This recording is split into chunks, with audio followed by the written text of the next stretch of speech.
রব্বুল আলামিন বলেন ওয়া মানে এবং হোম মানে তারা, ইয়াহমিলুন এটা হামালা, ইয়াহমিলু মানে বহন করা। মশারে দিয়েছেন আল্লাহ এখানে বর্তমান, ভবিষ্যৎ, প্রেজেন্ট, ফিউচার। ঝাড় না দিয়ে আল্লাহ আওজার দিয়েছেন। ঝাড়ের বহু বচন আওজার। ঝার মানে বোঝা, আওজার মানে বোঝা সমূহ। আলা মানে উপরে, জুহুর মানে পিঠ, হিম মানে তাদের। আল্লাহ পাক বলেন এই মানুষগুলো যখন পাপের বোঝা কিয়ামতের ওই দিন বহন করে নিয়ে যাবে। আয়াতটা পড়ার পরে আমার ভেতরে একটা টেনশন এসেছে, আল্লাহ কেন ঝাড় না দিলে আওজার দিলেন? এখানে চেহারা সুরত দেখে মনে হচ্ছে অনেক আলেম আছে, আমার মনে হয় ওনারা আরো চিন্তা ভাবনা করবে। আল্লাহ আওজার দিয়েছেন এই কারণে, আমার এখন 33 বছর বয়স, 92 সালে আমার জন্ম। আমি যদি এখন মারা যাই, এই 33 বছরের অপরাধগুলো বোঝা বেঁধে আমার পিঠের ওপরে তুলে দিলে আমার ওপরে বিচার শেষ নাকি না? মানে আল্লাহ যেহেতু ন্যায় বিচারক, আলাইসাল্লাহু বিআহকামিল হাকিমিন, উনি সব চাইতে বড় হাকিম, বড় বিচারক, ন্যায় বিচারকারী।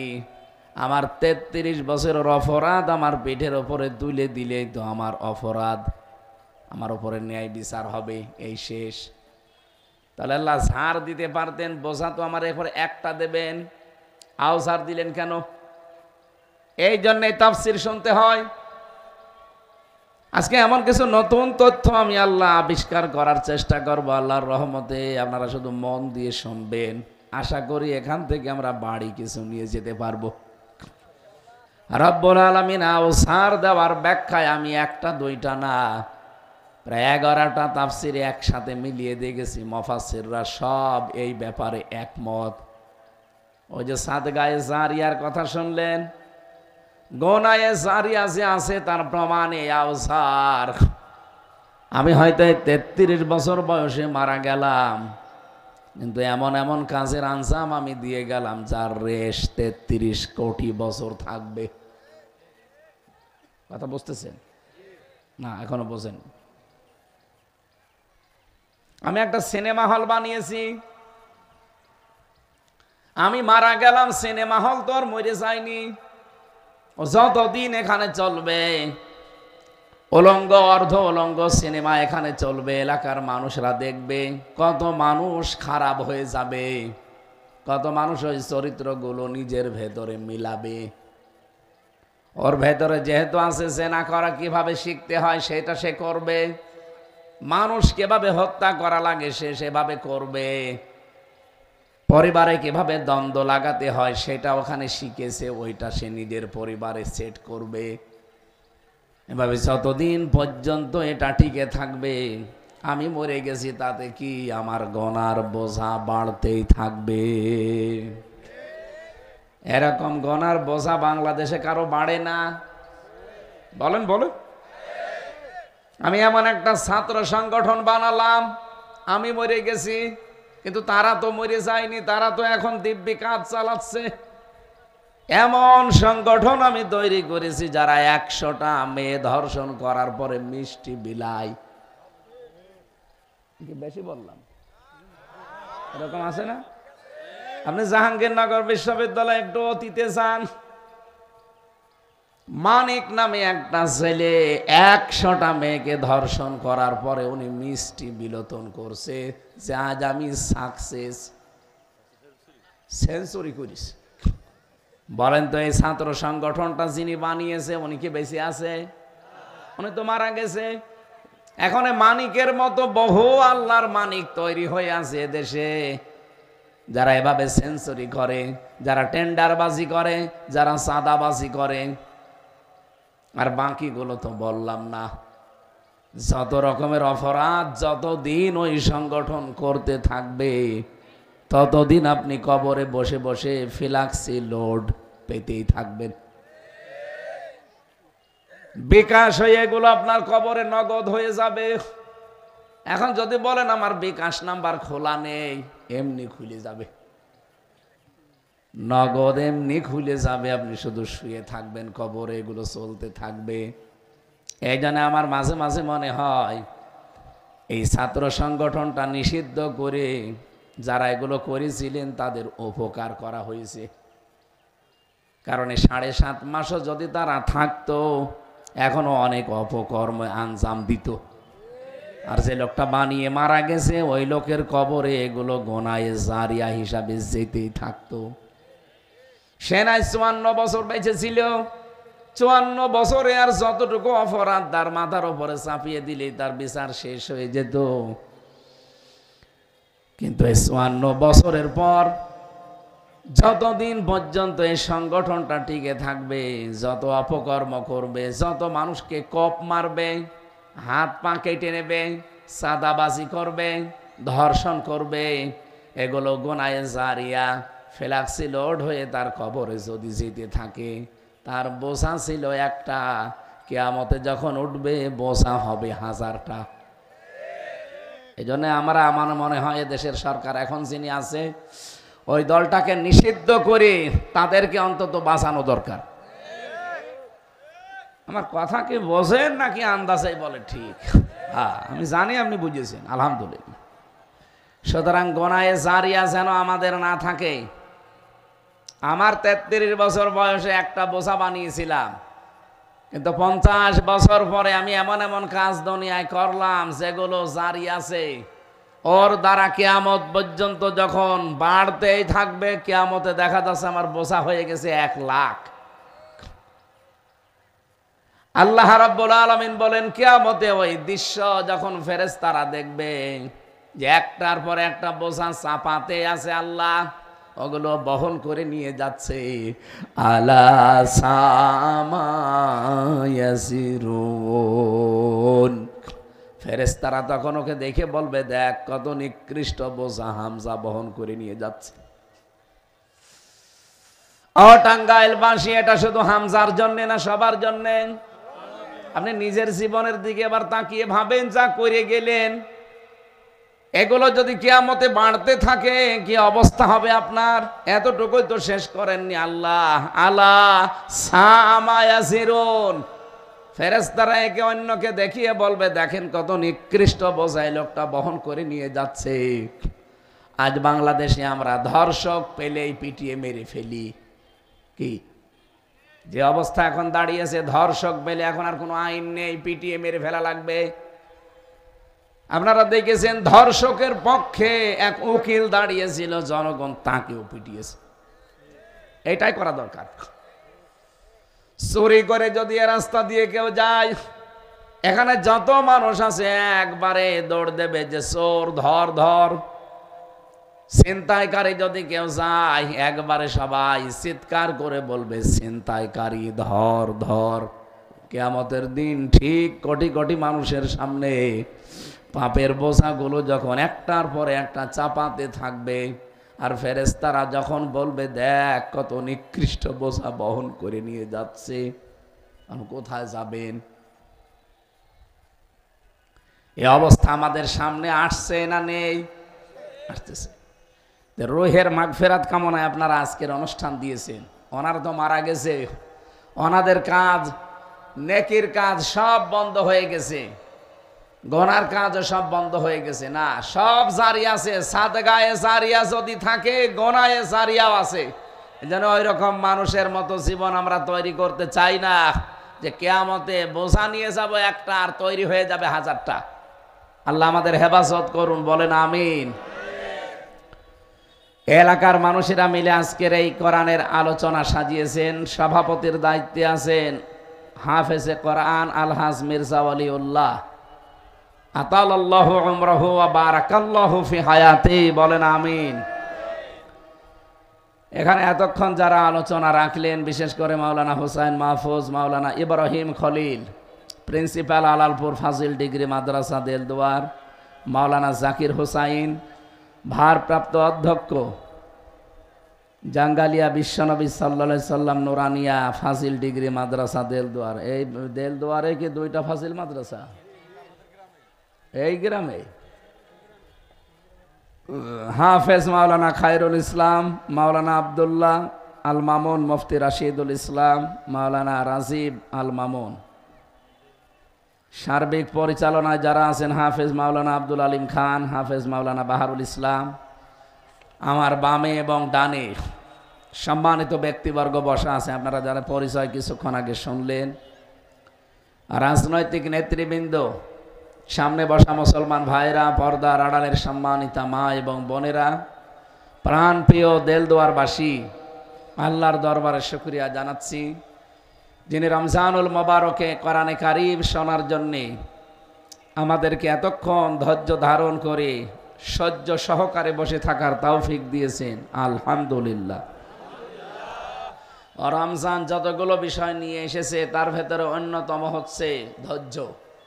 এটা আমাদেরকে শেখায়, রমজান সংযমী হওয়া শেখায়, আমরা যেন হতে পারি।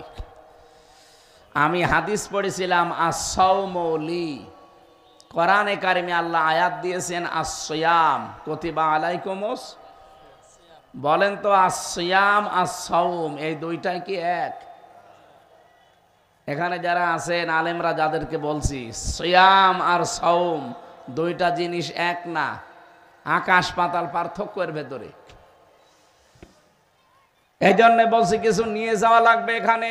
সিয়াম শুধু আমাদের প্রতি না, এটা কন্টিনিউ ইবাদত, ধারাবাহিকভাবে পর্যায়ক্রমে এটা আসতে থাকে। এই জন্য শুধু আমাদেরকে আল্লাহ এটা দেয়নি, কুতিবা আলাইকুমুস সিয়াম কামা কুতিবা আলাল্লাযীনা মিন ক্বাবলিকুম, তোমাদের উপরে আমি রোজা ফরজ করে দিয়েছি আর তোমাদের পূর্বে যারা ছিল তাদের উপরেও দিয়েছিলাম। এই সিয়াম দ্বারা বোঝা যায় এটা ধারাবাহিক, এটা শুধু আমাদের জন্য না, এর পূর্বে যত উম্মত দুনিয়া থেকে বিদায় নিয়েছে প্রত্যেকের ওপরে এটা ছিল, কিন্তু তাদের সিস্টেম ছিল আলাদা। হযরতে মুসা আলাইহিস সালামের উম্মত বলে আজ যারা দাবি করে ইহুদিরা, এই পৃথিবীর নিকৃষ্ট জাতি, ঘৃণিত এবং অভিশপ্ত জাতি এই ইহুদিরা। ওরা গাজায় যা করেছে মানুষ আর বলা ওদের যায় না। এই পৃথিবীতে সবচাইতে নিকৃষ্ট জাতির নাম শুনতাম আগে মুশরিকরা, যারা আল্লাহর ঘরগুলো ভেঙে ফেলতো। এই মুশরিকরা কি, পৃথিবীর মানুষ মাটির নিচে তেল পায়, গ্যাস পায়, আর আমাদের পাশের দাদা বাবুরা এই মুশরিকরা মাটির নিচে মসজিদ পায়, মন্দির। তাও যেখানে সেখানে পায় না, যেখানে মসজিদ আছে সেখানে নাকি 500 বছর আগে মন্দির ছিল, ভেঙে দেয়। আল্লাহ পাক ওদেরকে ঠিক আমার মনে হয় 1500 বছর আগে যেভাবে ধরেছিল আবাবিল দিয়ে, ওইভাবে ধরবে। কারণ আল্লাহর যতগুলো ঘর আপনারা ভাঙলেন, আল্লাহ তো এমনি ছেড়ে দেওয়ার কথা না। আমার ঘর ভাঙলে যেমন আমার রাগ হয়, আমি প্রতিশোধ নিতে উদ্গ্রীব হয়ে যাই, আল্লাহ পাক বলেন আমার ঘর যারা হাত দিয়েছে আমি কিন্তু কিছু না কিছু দেখাবো। তারমিহিম বিহিজারাতিম মিন সিজিল ফাজআলাহুম কাসফিম মাকুল। আমরা অপেক্ষায় আছি, ওদেরকেও আল্লাহ মাকুল বানাবে। কি সে ক্ষমতা আল্লাহর এখন নেই? গতকালকে একটা মসজিদ ভেঙেছেন আপনারা, মানুষ যিনি 16 কেজি অক্সিজেন দিয়ে আপনাকে বাঁচিয়ে রেখেছে, 5.5 কেজি রক্ত শরীরের ভেতরে দিয়ে প্রবাহমান অবস্থায় রেখেছে, আর তার ঘরগুলো আপনারা ভেঙে দিচ্ছেন ধোয়া ধোয়া তুলে। এর প্রতিশোধ আল্লাহ নেবে। রাশিয়াকে যদি 12 টুকরা আল্লাহ করতে পারে, এই ইন্ডিয়াকে আল্লাহ 36 টুকরা করবে। এখন 29 টুকরা আছে না, 36 হলে আর কয় ভাগ? 7 সিস্টার ভেঙে গেলে কত হবে? পৃথিবীর মানচিত্রে এখন 257টা রাষ্ট্র আছে। কিছুদিনের ভেতরেই দেখবেন 7টা রাষ্ট্র বেড়ে যাবে ইনশাআল্লাহ। কারণ ওরা যা করছে আল্লাহ কিছু না কিছু দেখাবেই। এখন পৃথিবীতে নিকৃষ্ট ঘৃণিত জাতির তালিকায় যাদের নাম আমরা দেখতে পাচ্ছি তারা এই ইহুদিরা। রোজাদার অবস্থায় আছি, মুসাফির অবস্থায় আছি, অসুস্থ হয়ে আছি, এই হাজারো আল্লাহর ওলিদেরকে নিয়ে দোয়া করছি, আল্লাহ তুমি ফিলিস্তিনকে বাঁচাও। ওই নিকৃষ্ট জাতি ইহুদিদের মানচিত্র থেকে, তামাম পৃথিবী থেকে ওদেরকে গায়েব করে দাও। ওরাও রোজা রাখে, সেহরি করে না। আমি কয়েকদিন আগে মালয়েশিয়া, সিঙ্গাপুর, থাইল্যান্ড সহ কয়েকটা দেশ ঘুরছিলাম। ইহুদিদের সাথে দেখা হয় বাসে, ট্রেনে, রেস্টুরেন্টে। জিজ্ঞাসা করি আপনার নবীর নাম কি? বলে জোসেফ। জোসেফ মানে মুসা আলাইহিস সালাম। আমরা যারা মুসা নবী বলি ওরা জোসেফ বলে ডাকে। অথচ জোসেফ বলুক, মুসা বলুক, তার আদর্শ ওরা মানে না। হযরত মুসা জীবনে কোনো মানুষকে কষ্ট দিয়েছেন, আর এখন পৃথিবীতে সব চাইতে বিষ পোড়া হয়ে দেখা দিয়েছে ইহুদিরা। খ্রিস্টানরা রোজা রাখে, ওদেরকে জিজ্ঞাসা করলে আপনাদের নবীর নাম কি? বলে যিশু। যিশু মানে ঈসা আলাইহিস সালাম। ওরা ইসহাক নবী আলাইহিস সালামের নাম পাল্টিয়ে ডাকে যাকব। ইব্রাহিম নবীর নাম ওরা পাল্টিয়ে ডাকে আব্রাহাম। হযরতে মারিয়াম আলাইহিস সালামের নামও তারা পাল্টিয়ে দিয়েছে মারিয়া। মেরি বলে ডাকে, মেরি। হযরতে মারিয়াম রোজা রেখেছিলেন ঈসা নবীর মা হাজার হাজার বছর আগে। ওনার রোজা আমাদের মতো ছিল না। কোরআনে কারিমে আল্লাহ সূরা মারিয়ামের ভেতরে দিয়েছেন যে ঈসা নবীর মা মরিয়ম রোজা রেখেছিল, খাওয়া দাওয়া ছিল, পান করা ছিল, কিন্তু কথা বলতে পারতো না। তাহলে অন্যান্য নবীদের উম্মতের রোজা ছিল, তাদের সিস্টেম ছিল আলাদা, তারাও সিয়াম সাধনা করেছে। আল্লাহ পাক আমাদেরকেও সিয়াম দিয়েছেন, কিন্তু সিয়ামকে আপনি সাওমে পরিণত করা লাগবে। এই জন্য হাদিসে কুদসি হচ্ছে আস-সাওমুলি ওয়া আনা আজজি বিহি ওয়া আনা উজজা বিহি। আল্লাহ পাকের নবী কিন্তু এখানে আস-সিয়ামুলি বলেন নাই, কি আস-সাওম বলেছেন। আমি আস-সিয়াম আস-সাওম শব্দের ব্যাখ্যা করার জন্য পর্যন্ত আসলাম। রব্বুল আলামিন এটা হাদিসে কুদসি, যেহেতু আল্লাহর বাণী রাসূলের মুখ দিয়ে ডেলিভারি হয়েছে, নবীজিকে আল্লাহ বলতে বলেন, হে নবী আপনি বলেন আস-সাওমুলি নাকি আস-সিয়ামুলি? আস-সাওমুলি। সিয়াম দিলে অর্থ কি হতে, আস-সাওম দিলে কি হবে? আস-সাওম শব্দের ভেতরে চারটা বিষয় লুকিয়ে থাকে। কেউ যদি সাওম আদায় করতে চায়, মাস্ট বি তাকে চারটা শর্ত মানা লাগবে, নয়তো তার সাওম হবে না। আর সাওম যদি না হয় আল্লাহ পুরস্কারও দেবে না, আল্লাহ পুরস্কার নিজে হবেনও না। নবীজি বলেন কেউ যদি সাওম পালন করে, আল্লাহ পাক জানিয়েছেন রোজা আমার জন্যে, আর আমি নিজের পুরস্কার দেব, অথবা আমি নিজে এর পুরস্কার হয়ে যাব। এবার আসেন তো আমরা সিয়াম সাধনার মাধ্যমে সাওম আদায় করতে, যদি আমরা পারফেক্ট সাওম আদায় করতে চাই, আল্লাহর পুরস্কার এবং আল্লাহকে যদি পুরস্কার হিসাবে পেতে চাই, কয়টা শর্ত মানা লাগবে? আরো জোরে বলেন।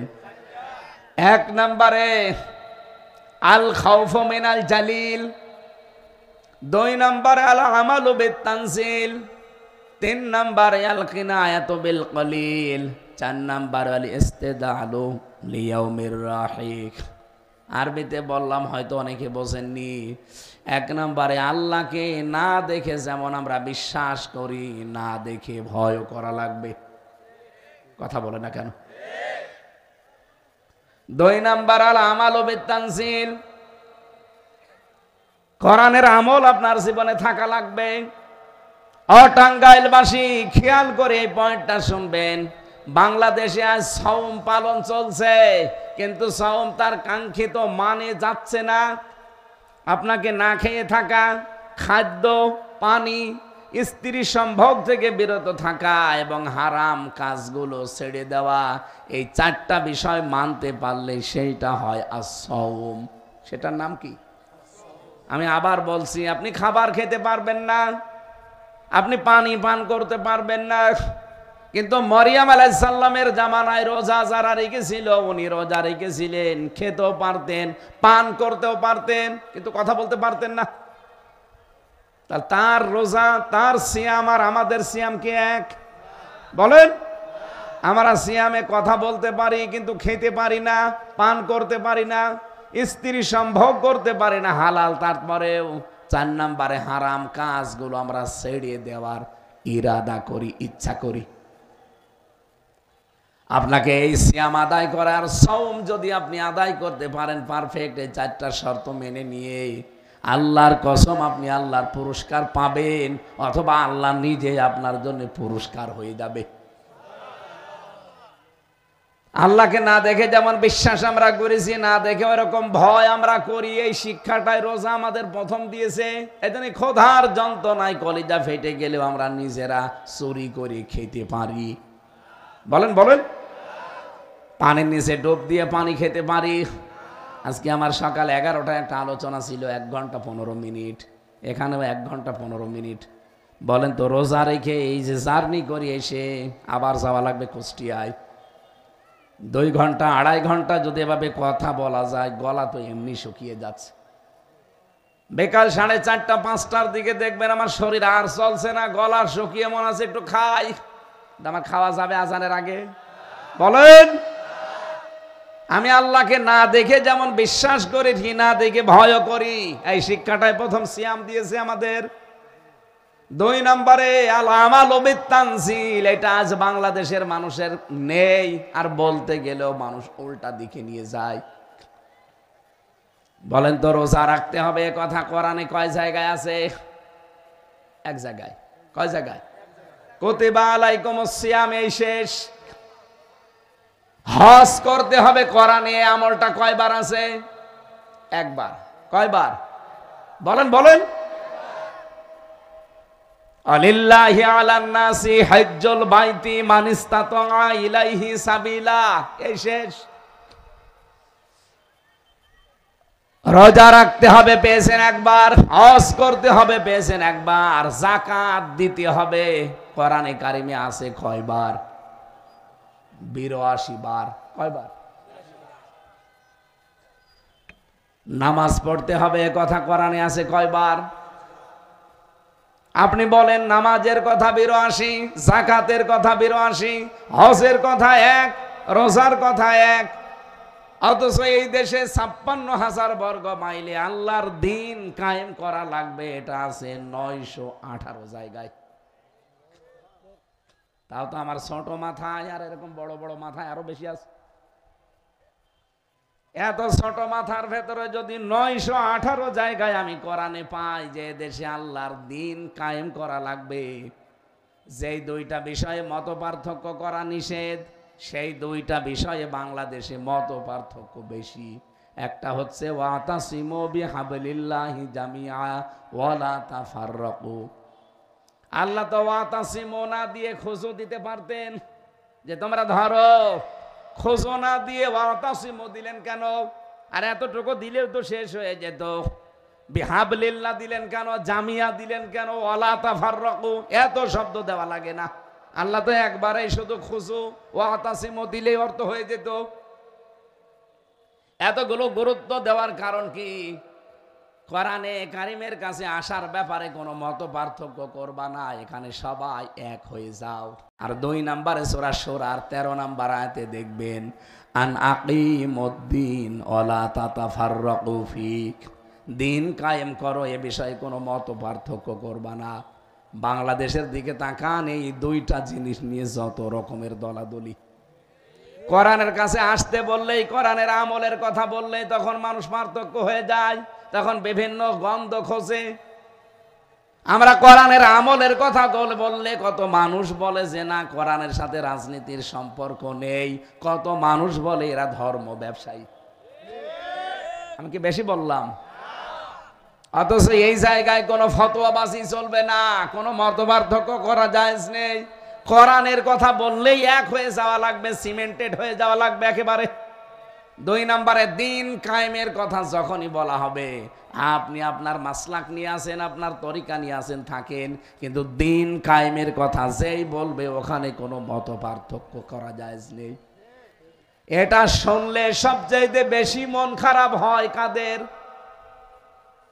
বলেন কাদের?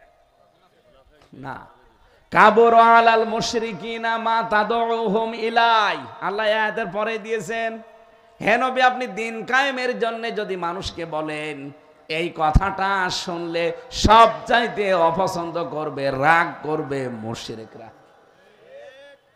তাহলে বাংলাদেশে আজ যারা দিন কায়েমের কথা শুনলে রাজনীতি মনে করেন, ধর্ম ব্যবসায়ী মনে করেন, ওলট পালট নাম দিয়ে দেন, জামাত ইসলাম মনে করেন, আল্লাহর কসম আপনি মুসলমান হলেও মুশরিক। এ দেশে নেই, নাম ধরা লাগবে। চাঁপাই নবাবগঞ্জের একজন আছে না,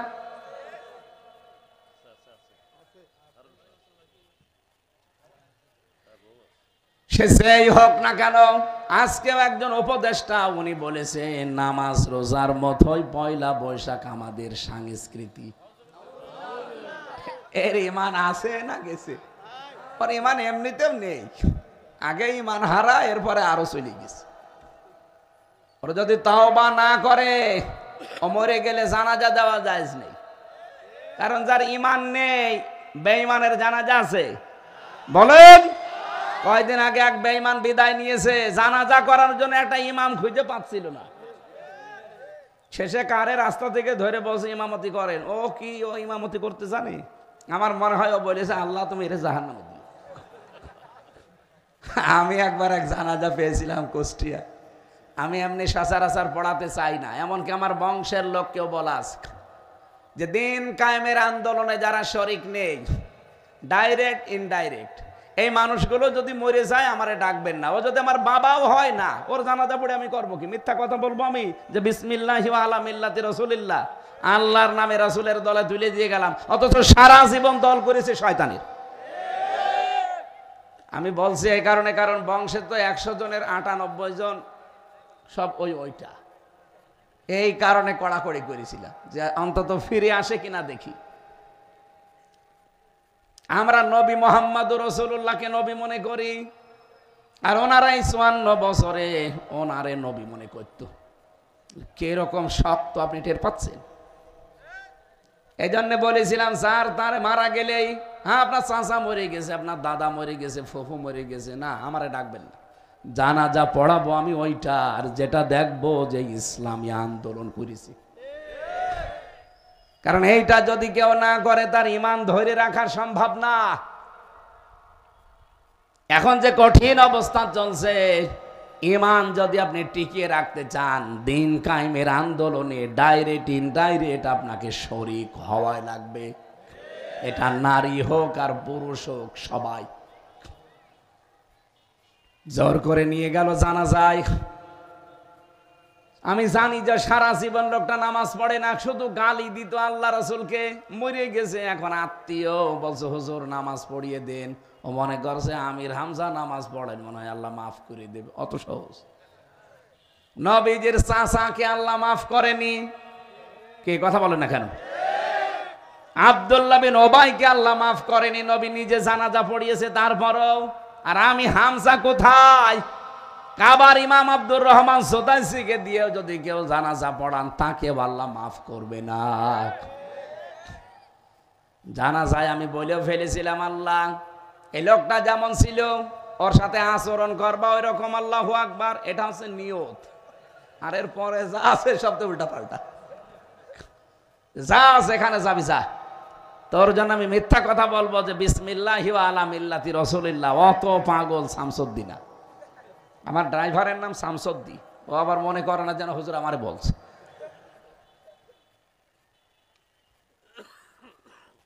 আর টাঙ্গাইলবাসী, আমি যে কথাটা বলছিলাম, 2টা আয়াত আমি কোরআনে পেলাম যেখানে মত পার্থক্য করা হারাম, নিষিদ্ধ।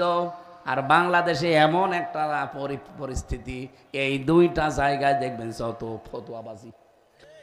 যত দলাদলি, যত মত পার্থক্য সব এই দুই জায়গায়, হয় কোরআনের সাথে না ইসলামী আন্দোলনের সাথে। আরে ভাই, আপনার ভেতর তাকওয়া পয়দা হয়েছে, তার প্রমাণ কি? প্রমাণ হচ্ছে আপনি কোরআনের আমল করবেন। নিজের বিবেকের কাছে বলেন, কোরআনের কোন আমলটা আপনার জীবনে আছে বলেন। বলেন না নামাজ আছে, নামাজই কি কোরআনের আমল? রোজা আছে, রোজাই কোরআনের আমল। এটা আছে, নামাজের কথা বললাম 82, রোজার কথা একবার, যেটা 918 জায়গায় আছে আমল করা, সেটা নেই কেন? আপনি কি কিয়ামত পর্যন্ত বাঁচতে চান দুনিয়ায়? আপনার চাইতে বড় ভালো মানুষ দুনিয়া থেকে বিদায় নিয়েছে, মুহাম্মাদুর। কি আপনার চাইতে খারাপ মানুষ ছিল? সে চাইলে পারতো না কিয়ামত পর্যন্ত বেঁচে থাকবো? জিবরাইল আজরাইল এসে তো বলেছিল যে আপনি যতদিন থাকতে চান ততদিন থাকতে পারবেন। নবীজি বললেন তারপরে? বলে মরা লাগবে।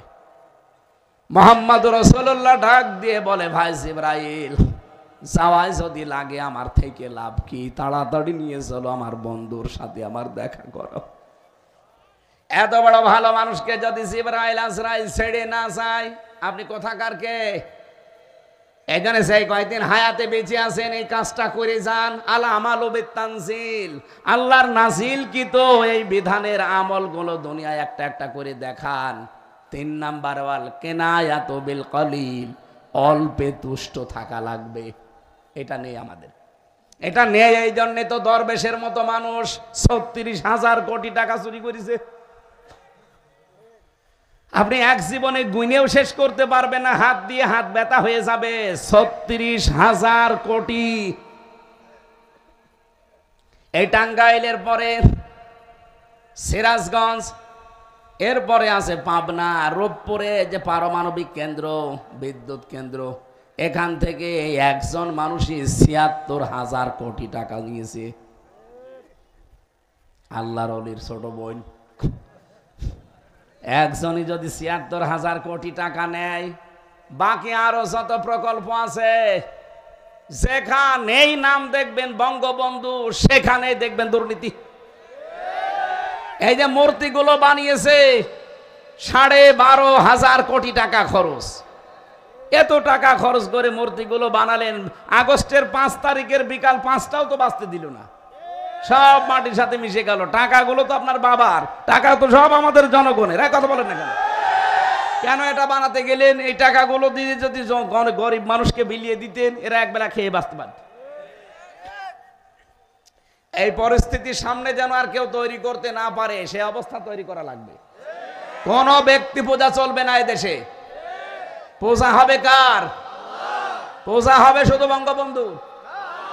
কার? কোন মানুষের পূজা আমরা মানি না। আমরা যদি মানি না, সেটা করতেও দেব না। এই জন্য সেই পরিবেশ আমরা তৈরি করতে চাই। 300 এমপির ভেতরে যদি বাংলাদেশে 151 জন এমপি কোরআনে কারিম বুকে নিয়ে সংসদে যেতে পারে, তার ভেতরে এনারা এরকম মানুষকে আপনি 151 জন পাঠান। এবার সামনে সুযোগ আল্লাহ দিচ্ছে, আল্লাহর কসম 151 জন গেলে তার পরের দিন নামাজের আর ওয়াজ করা লাগবে না, নামাজ কায়েম হয়ে যাবে। ওনারা 300 এমপির ভেতরে যাই বলবে যে মাননীয় স্পিকার, আমরা নামাজের বিল চাই, উনি বলবে আপনারা হাত তোলেন। এরকম মানুষ যদি 300-র ভেতরে 151 জন বলে এই যে আমরা হাত তুলেছি, পরের দিন সংসদে আইন পাশ হয়ে যাবে, নামাজের ওয়াজ করা লাগবে। তখন 18 কোটি মানুষ নামাজ পড়বে। আপনি শুধু একটা ভোট ওনাকে দেবেন, 18 কোটি মানুষ নামাজ পড়লে যে সওয়াব হয়, একটা ভোট দিয়ে আপনি ওই সওয়াব পেতে থাকবেন প্রতিদিন। এই সুযোগ আমাদের সামনে আসতেছে, এটা কাজে লাগানো দরকার না? এরপরেও যদি এবার মিস করেন, ভুল করেন, 100 বছর পেছিয়ে যাবেন। এভাবে ভুল করতে করতে তো 54 বছর। এবার আল্লাহ সুযোগ একটা দিয়েছে, যদি সত্যি ভুল হয় 100 বছর পেছিয়ে যাবে। ওয়াল্লাযী বাআসা ফিল উম্মিয়্যিনা রাসূলাম মিনহুম ইয়াতলু আলাইহিম আয়াতিহি ওয়া ইউযাক্কিহিম। এটা বক্তা, ওয়াইজেন, আলেম, ওলামা যারা আমরা আছি, এ পর্যন্ত আছি, আল্লাহর কিতাব তেলাওয়াত করে শোনাই। ব্যক্তি, পরিবার, সর্বোচ্চ সমাজ পর্যন্ত আমরা কোরআন দিয়ে পবিত্র করার চেষ্টা চালাই। কিন্তু আল্লিমুহুমুল কিতাব ওয়াল হিকমা, এই দুইটা রাষ্ট্র ছাড়া সম্ভব না। এই জন্য ওই জামানায় আরব জাতি যতদিন পর্যন্ত কোরআনে কারীম বিচার ব্যবস্থায়, শিক্ষা ব্যবস্থায়, স্বাস্থ্য ব্যবস্থায় নিতে না পেরেছে, ততদিন তারা ইয়াতলু আলাইহিম আয়াতিহি ওয়া ইউযাক্কিহিম এ পর্যন্ত ছিল। কিন্তু যখন তারা কিতাবের শিক্ষা, কিতাবের বিচার, কিতাবের স্বাস্থ্য এগুলো কায়েম করতে পেরেছে, দ্বিতীয় না 4 নম্বরে বলে হিকমা। হিকমা মানে হাকাম শব্দের শাব্দিক অর্থ হচ্ছে শিকল। এই যে গরু, মহিষ, এরপরে ঘোড়া, গাধা, এদেরকে কন্ট্রোল করার জন্য নাকের ভেতরে কি দেয়? শিকল দেয়। কি দেয়? এরকম বালা মতো তৈরি করে নাকে ঢুকিয়ে টান দেয় না?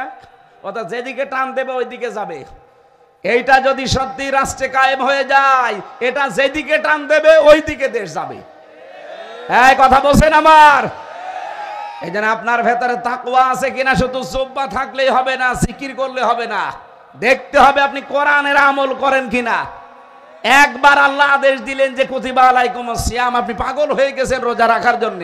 আর 918 জায়গায় যে বললেন আনাকিমুদ্দিন, ওটা পালন করতে গেলে আপনি রাজনীতি মনে করেন, দুনিয়াদার বলেন, আমাদের ধর্ম ব্যবসা বলেন, আপনি যাই বলেন, মরণ যতদিন না আছে আমি এই পথে থাকবই ইনশাআল্লাহ।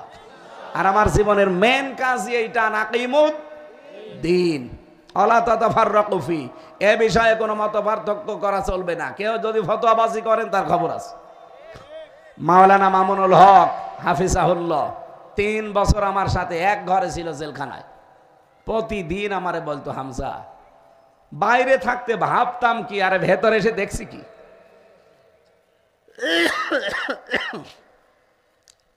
বাইরে আমরা টুপি নিয়ে মারামারি করি, আমরা আমিন আস্তে জোরে নিয়ে মারামারি করতাম, আমরা আকীদা কার ভালো কার খারাপ এই নিয়ে ফতোয়াবাজি করি, আর ভেতরে দেখি জালেমরা সব আমাদের এক জায়গায় তালা লাগিয়ে গেছে। এ দৃশ্য আর চলতে দেওয়া যায় না। বাইরে যদি যেতে পারি, এবার সবাইকে আমরা দিন কায়েমের জন্য এক করব। এই জন্য এটা অলরেডি শুরু হয়ে গেছে। সামনে ইসলামের একটা করে বাক্স যাবে, আর ইসলামের বাইরে যা আছে সব বাক্স বাদ দিয়ে ইসলামের বাক্সে ভোট দেওয়া লাগবে। এটা যদি কারো কাছে রাজনীতি মনে হয়, হ্যাঁ এইটাই আমাদের রাজনীতি। আমরা রাজনীতি করি দুর্নীতি করার জন্য না, এ কোরআনকে কায়েম করার জন্য। এই কথা বলেন ঠিক কিনা? কোরআন শরীফ যদি দুনিয়ায় কায়েম না হয়, তা আমি 1000 বছর বেশি কি করব? খালি খাবো আর পায়খানা করব নাকি? আর বছরে বছরে 2-3টা করে জন্ম দেব, এই আমার কাজ। কোরআনের আমল করা লাগবে ভাই, অল্পে তুষ্ট থাকা লাগবে। বাংলাদেশের মানুষ যারা দায়িত্বে ছিল, এরা যদি অল্পে তুষ্ট থাকতো, দেশটা দাঁড়িয়ে যেত। মালয়েশিয়া কি পরিষ্কার, কত উপরে চলে গেছে তারা। এই 2004 থেকে এই 2025, মাত্র 21 বছরের ব্যবধানে তাদের দেশটা দাঁড়িয়ে গেছে। আর আমরা 54 বছরও দাঁড়াতে পারি না, কারণ আমরা যারাই দায়িত্বে যাই অল্পে তুষ্ট থাকতে পারি না। এক লোকের বাড়ি শুনলাম 620টা বাড়ি বানিয়েছে। কত? 620টা বাড়ি বানিয়েছে ভূমি মন্ত্রী। ও যদি এই 7 মাসে থাকতো আরো 100 বাড়ি বানাতো। কিন্তু আল্লাহর ইশারা একটা বাড়িতেও থাকতে পারে না, বাইরের দেশে পালিয়েছে। এই যে মালয়েশিয়া বানিয়েছে বেগম সাহেব পাড়া, কানাডায় গিয়েছিলাম, বাড়িয়েছে কি বেগম পাড়া। থাকতে তো পারে না ওখানে, সব থাকে হোটেলে। মালয়েশিয়া যে হোটেলে, সিঙ্গাপুরে যে হোটেলে, থাইল্যান্ডে যে হোটেলে, নামিয়ে দেখি নিচে বসে আছে 2 শয়তান চা খাচ্ছে। কি গো এখানে? হুজুর আমরা আগে পালিয়েছি। আগে আপনি পালালেন কেন? সাহেব পাড়া বানিয়েছেন, ওখানে থাকবেন না? আপনার 620টা বাড়ি, ওখানে থেকে মায়ের খাবো? বাংলাদেশের মানুষ এখানেও আছে, পিটিয়ে ভর্তা বানিয়ে ফেলবে। কয়দিন থাকবেন এভাবে হোটেলে? এক এক জায়গায় যে ভিআইপি হোটেলে থাকেন দেখলাম 5,000, 7,000, 10,000 রিঙ্গিত। তার মানে বাংলাদেশের 1 টাকায় 29 টাকা। 10,000 টাকা ওই দেশের হলে কত হয়? এই 2 লাখ 2.5 লাখ টাকা এক একদিন ভাড়া। কয়দিন চলবেন এভাবে? এই জন্য বলছো হুজুর আমাদের জন্য দোয়া করেন। কিসের দোয়া করবো আপনার জন্য? সব টাকা পয়সাগুলো পাচার করেছে। টাকাগুলো যদি দেশে থাকতো, হাজার হাজার, এই যে 36 লাখ যুবক বেকার, এদের কর্মসংস্থান তৈরি হতো না? টাকাগুলো পাচার করে নিজেও এখন ভোগ করতে পারেন না, আমাদের দেশটাকেও ফোকলা করে দিলেন। এই দেশে এখন কেউ জন্ম নিলে 1,10,000 টাকা তার মাথার উপরে ঋণ। যারা এই ঋণের বোঝা আমাদের মাথার উপরে দিয়ে গেল, তারা যদি আবার পুনর্বাসন হতে চায়, মেনে নেওয়া যায়? পথের ফকির বানিয়ে দিয়েছেন আমাদের। এই দেশের যুবকরা এখন যে মালয়েশিয়া রাস্তা ঝাড়ু দেয়, পায়খানা সাফ করে, রুটি বানায়, দর্জির কাজ করে। আমি নিজে দেখে আসলাম, সিঙ্গাপুরে রাস্তা ঝাড়ু দিচ্ছে। কেন? ওই 36 লাখ যুবক এই দেশে কর্মসংস্থান তৈরি করে দিতে পারতেন না? এক একজন কোটি কোটি কোটি কোটি টাকা আত্মসাৎ করে পাঠিয়েছেন। এগুলো আমার মনে হয় কোনো বিচার আচার নেই, জবাই করে ফেলা দরকার।